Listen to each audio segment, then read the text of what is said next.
유튜브에 공개되는 이야기는 여기서 벌어지는 일의 뭐 한 20분의 1? 뭐 그 외 나머지는 공개할 수 없는 게 더 많으니까 네. 공개를 할 수가 없지.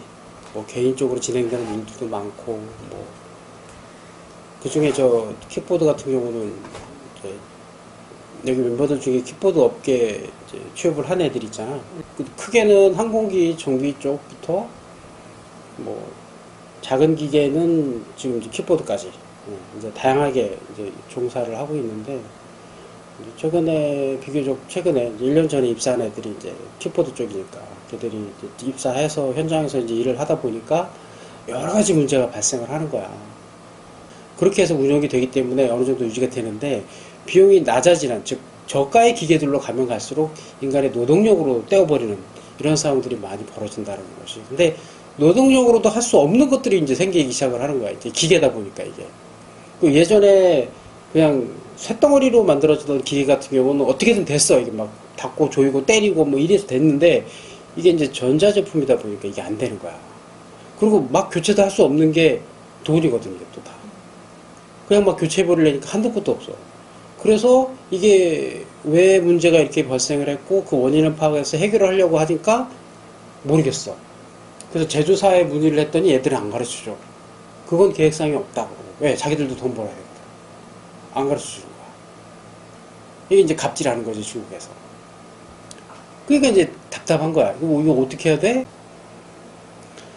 근데 이제 그렇게 거기서 이제 잔뼈가 굵고 경험을 이제 해봤잖아. 이제 여기 애들이 나랑 같이 이제 연구도 하고 그래서 이제 어느 정도 노하우도 쌓이고 아 이게 시스템이 이렇구나 이건 이렇게 이제 결함을 이렇게 처리해야겠구나 해서 어느 정도 이제 실력이 쌓아지기 시작을 하잖아. 그리고 이렇게 쌓아진 실력을 갖고 있는 멤버를 잡아야 되지 회사에서는. 근데 잡을 능력이 없어. 잡아야 되는지도 몰라. 그럼 이제 얘들이 야씨 내가 이제 이렇게 능력이 있고 이 정도 했는데 이만큼 노력해서 이만큼 성장했고 그러면 날 대우를 해줘야 되는데 안 해줘? 그럼 나 이직할래.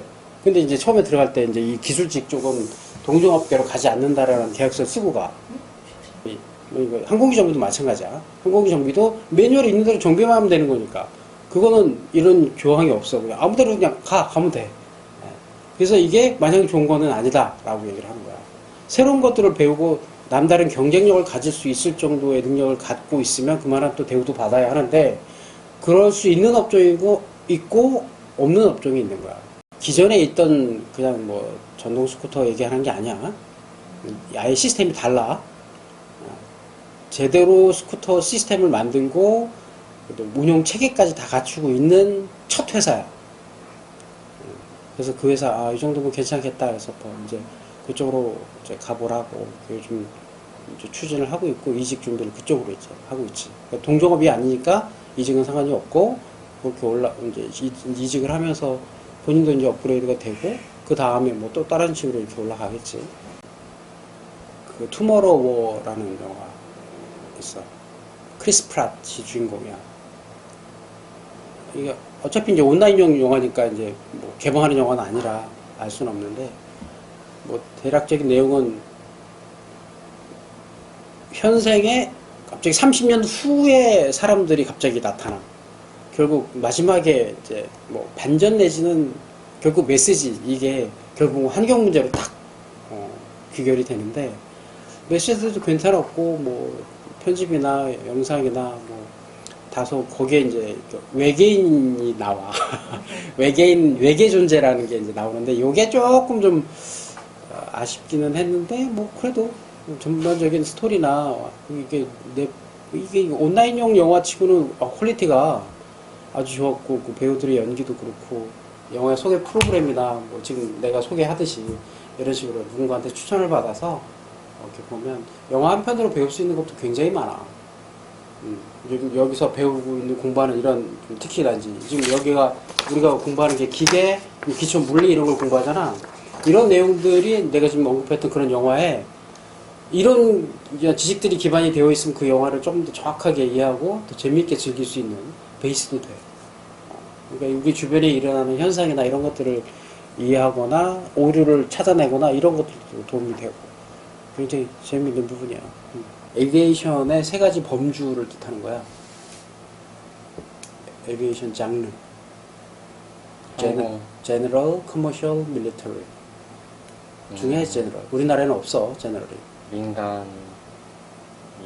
민간 그 개인용 항공기 이런 걸 제너럴이라고 하고, 커머셜은 돈을 주고 타는 항공 시스템. 우리가 흔히 여객기라고 하는 게 커머셜이고, 군용기가 밀리터리가 되겠지.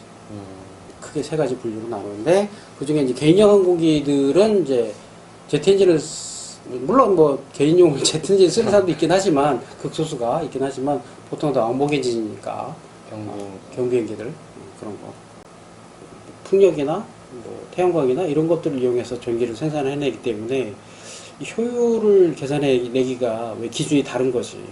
애초에 포텐셜 에너지를 가지고 있던 걸 활용한 게 아니라 새로운 형태의 에너지를 리사이클링 한 거기 때문에 이건 효율을 계산해내기가 조금 어려울 수 있어. 그래서 이제 배터리 개념으로 이제 얘기를 할 수밖에 없는 거고, 배터리 용적 양 개념 대비 뭐 얼마나, 이제 지금까지 아직까지는 뭐 아는지 모르겠는데 수소를 만들어내는 과정에 화석 연료를 쓰는 경우가 많아. 아직까지는.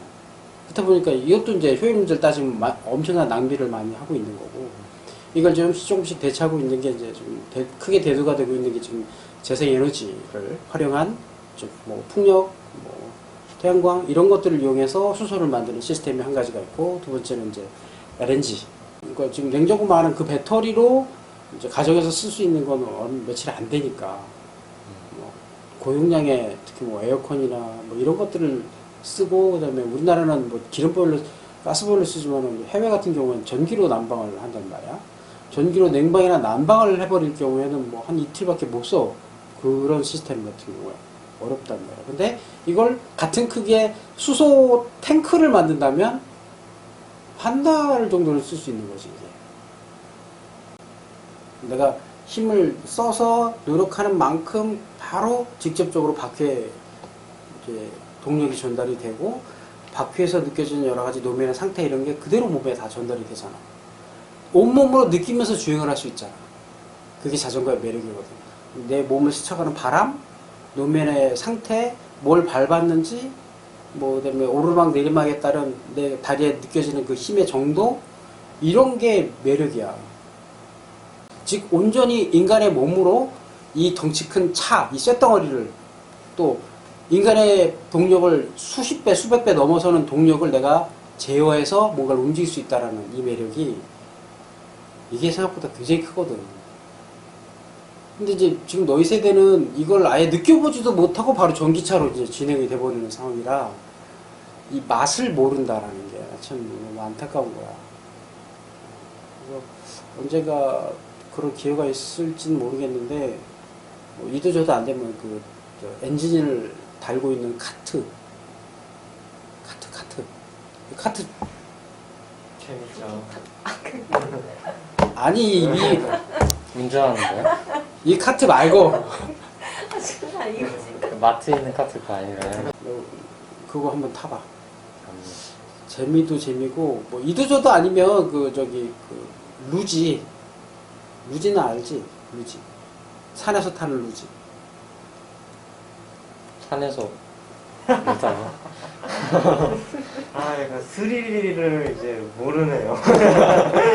차를 운송수단으로 생각하는 사람들이 더 많기 때문에 전기차로의 변화는 뭐 거부할 수는 없겠지만, 그래도 일부라도 차를 즐기고 싶은 사람들도 분명히 존재를 하고 있고, 이 사람들에 의해서 내연기관 차가 아주 없어지지는 않을 거다라는 게 중론이야. 그래서 그렇게 이제 진행이 되다 보면 그쪽도 또 하나의 시장이 형성이 될 거고, 이쪽에 그런 걸 하려면 굉장히 다양한 지식이 있어야 돼.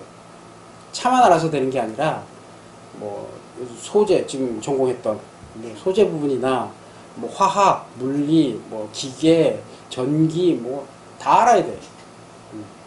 뭐 이런 것들이 복합적인 또 하나의 산업이 될 수도 있고, 나중에 뭐 취업 내지는 창업으로 얼마든지 생각을 볼 수도 있지. 얘가 불이 바로 이 팬 바닥에 직접 닿아서 열을 전달을 하지. 그러면 얘가 달궈지고 이 위에 있는 뭐 음식이든 물이든 얘 또 물리적인 접촉에 의해서 물에 열을 전달을 하는 이런 과정. 딱 컨덕션. 근데 우리는 요 물 안에서 열이 전달되는 건 컨덕션이라고 안 하지. 컨덕션이 컨벡션 되는 거야. 그러니까 이 밑바닥에 있는 물 입자는 이 팬과 컨덕션으로 열을 전달하지만 물 전체는 컨벡션이 되는 거니까 그 차이가 있는 거야. 이렇게 움직이던 게 열 에너지가 증가하면 더 많이 움직이는 거지 이렇게. 그러면 그러니까 분자와 분자 간의 거리가 늘어나. 그래서 열 팽창이 일어나. 그래서 근데 열을 뺐으면 얘 운동이 줄기 때문에 분자와 분자 사이의 거리가 좁아지고 그래서 그걸 열 수축이라고 하는 거야.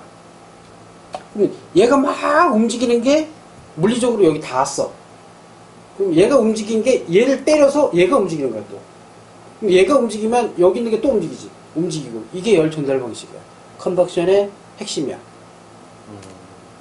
그건 약간 일반적인 기준으로 얘기를 하는 거고 금속과 나무, 플라스틱을 비교할 때 밀도 차이에 의해서 얘가 열 전달이 좋다라고 얘기하는 거고 같은 금속 안에서 특정 금속들은 다른 금속에 비해서 열 전달이 더 좋다라고 얘기하면서 예를 든 게 알루미늄과 구리잖아. 얘는 왜? 이거 숙제 조사해 와. 네. 그래서 알루미늄 팬을 굳이 쓴다면 코팅이 돼 있는 걸 써야 되고 벗겨지면 버려야 된다. 알루미늄 쓰는 이유가 가볍거든. 열 전율이 높은데 굉장히 가벼워. 그래서 요리 도구로 많이 써. 근데 몸에 안 좋아서 우리나라에서는 많이 줄었어. 예전보다 많이 줄었어. 그런 차이가 있다. 그래서 뭐 1차 대전, 2차 대전 당시까지도 구리로 된 그 배관, 부품 이런 것들이 많았었어. 항공기에. 근데 이제 여러 가지 문제가 돼서 이제 그 이후에 알루미늄으로 많이 바뀌었지. 배관이 많이 바뀌었는데 지금도 대표적으로 이제 그 구리가 아니라 동을 쓰는 경우가 있지. 가정에서 그 난방용 배관에 동파이프를 쓰거나 아니면 흔히 많이 볼 수 있는 게 에어컨 실외기까지 그 배관 그게 이제 동파이프를 써야 되는데 이게 동을 안 쓰고 지금도 가끔 그런 데가 있어. 저렴하게 왜 비용을 줄이려고 동이 비싸니까 동을 안 쓰고 알루미늄을 쓰는 회사들이 있어. 전기차가 달라서 얘네 둘이 이렇게 붙여놓으면 여기서 붓이 생겨. 여기에서 붓이 생겨서 여기에 사가. 여기서 가스가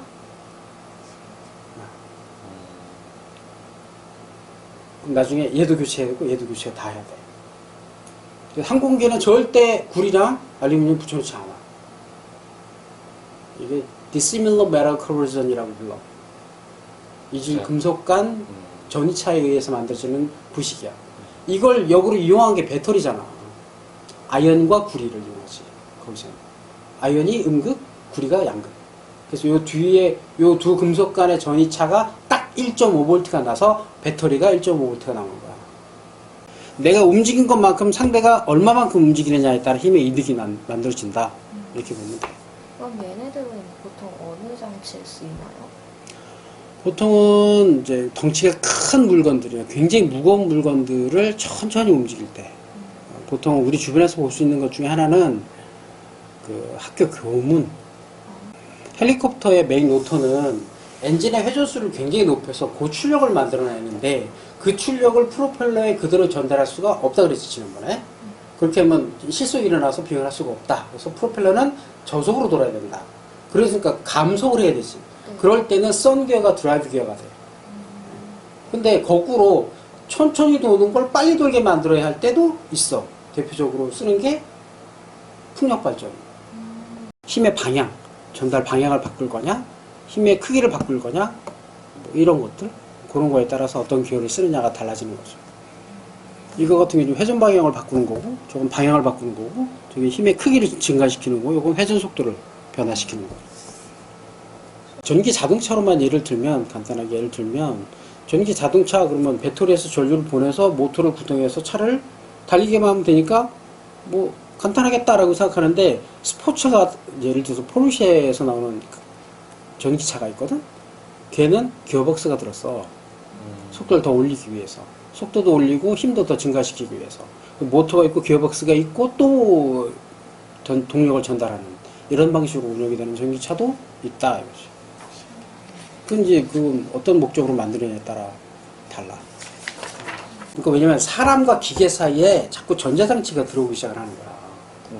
그러면 내가 반응을 하면 이제 내가 비근한 얘기가 뭐가 있냐면 브레이크만 하나 갖고 얘기해 줄게.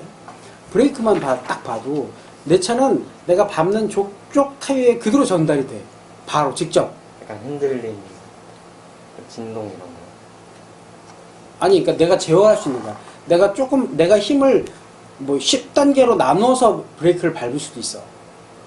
근데 이 안에 요즘 나오는 차들은 여기에 전자장치가 들어가서 내가 밟는 걸 감지해서 브레이크를 얘가 작동시키는, 이 센서가 작동을 시켜. 그러면 내가 미세하게 제어를 하려고 해도 이게 안 돼. 이 센서의 능력에 의해서 좌우되는 거기 때문에. 전혀 반응이 달라. 밟아보면. 나는 적당히 조절해서 중간중간에 딱딱딱딱 쓰면서 나중에 부드럽게 쓰기 하고 싶은데 전자식 브레이크는 그게 안 돼. 조금만 밟아도 퍽 잡혀. 이게 난 정말 싫어 그래서. 실제로 운동을 하면 예를 들면 테니스를 보자. 내가 실제로 테니스를 쳐갖고 공이 어디서 얼만큼 오면 내가 어떻게 준비해서 어떻게 힘을 줘야지 라고 해서 나는 테니스를 치는데 이걸 처음부터 태어나서 닌텐도로 테니스를 쳤던 내 아들은 전혀 달라. 나는 절대 내 아들을 못 이겨 닌텐도로는. 이게 하는 방식이 달라. 나는 실제 해봤기 때문에 실제 테니스를 치듯이 닌텐도를 하는데 내 아들은 태어나서부터 닌텐도로 테니스 쳤거든? 그러니까 여기에 최적화되어 있는 거야. 그 안에 있는 어떤 스포츠를 해도 내가 아들을 못 이겨. 핸들 조향장치도 마찬가지야. 기어박스 마찬가지. 내가 이렇게 해서 틀어서, 그러니까 왜냐면 사람들은 편리하다고 생각을 해. 요즘 나오는 그 보조 시스템 있잖아. 어시스턴트 시스템이라 그래가지고. 사람이 온전히 이제 주행을 하려면 내가 다 처음부터 끝까지 판단 다 해서 브레이크, 속도, 조향장치 다 조절해야 되잖아. 근데 이제 문제가 또 어디서 나오냐면 사람과 차 사이에 이제 제어 시스템이 많이 들어오면 들어올수록 뭐가 변수가 생기고 그로 인해서 오류가 생기면 내가 제어할 수 없는 상황이 벌어지는 거야. 요즘 그런 사고 많이 나잖아. 막 급발진부터 시작해서 갑자기 차가 출발해서 막 내가 핸들 제어도 안 되고 막 이런 상황이 벌어지는 거지. 완벽한 시스템이라는 건 존재할 수가 없어. 그것도 다 인간이 만들었기 때문에. 그래서 어떤 시스템을 내가 이용을 할 때는 충분히 내가 그 시스템에 대한 지식을 갖고 운영을 해야 되고 그 시스템마저도 내가 제어할 수 있는 상태에서 사용해야지 안 그러면 이용당할 수밖에 없어. 그게 기계를 공부하는 이유야. 기계를 제대로 공부해야 하는 이유. 기계가 점점 많아지잖아. 집안에도 기계가 점점 늘어나지.